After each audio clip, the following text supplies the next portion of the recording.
Aidan, a freelance photographer, specialized in capturing the essence of abandoned and forgotten places. One late summer afternoon, he stumbled upon an old rural library in a small, nearly deserted town. The library had been closed for decades, its windows boarded up, and its doors chained. Intrigued by the challenge and the mystery, Aidan decided this would be his next project. He returned the next day with his equipment, ready to document what lay inside.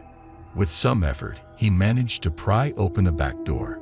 Inside, the air was thick with dust, and a musty smell permeated the silence. Sunlight filtered through cracks in the boards, casting eerie patterns on the floor. As he explored, Aidan was captivated by the sight of rows upon rows of books, their pages yellowed and bindings cracked. It seemed as though the library had been abandoned suddenly, with personal belongings and old newspapers scattered about, as if the patrons had simply vanished.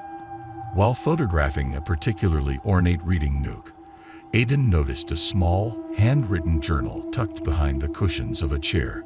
Curious, he opened it and found it belonged to a woman named Elsie, a frequent visitor of the library. According to the entries, the journal detailed Elsie's thoughts and daily life. But as Aidan flipped through the pages, the tone of the entries changed. Elsie wrote about feeling watched while in the library, hearing whispers coming from the stacks, and seeing shadows move in the corners of her eyes.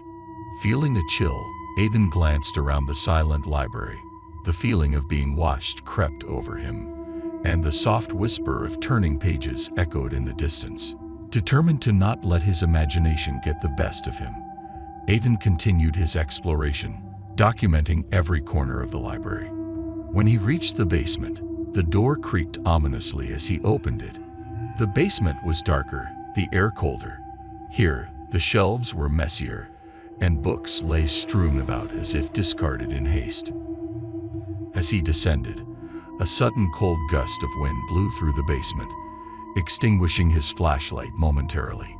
When it flickered back on, Aidan gasped. In the dim light, he saw that the walls were lined with old photographs.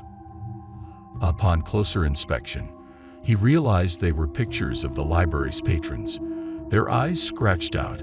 In the center of this bizarre gallery, a larger photo featured a woman Aidan recognized as Elsie from the journal, her face marked out with dark ink. Heart racing, Aidan decided it was time to leave. As he turned to head back upstairs, he heard a sound, a soft shuffling of feet. Panicking, he rushed to the stairs, only to find his path blocked by fallen books. With no other choice, he scrambled over them, the feeling of dread growing. Once outside, Aidan locked the door behind him, his breath heavy in the silent afternoon air. He left the town immediately, his photographs forgotten in the rush.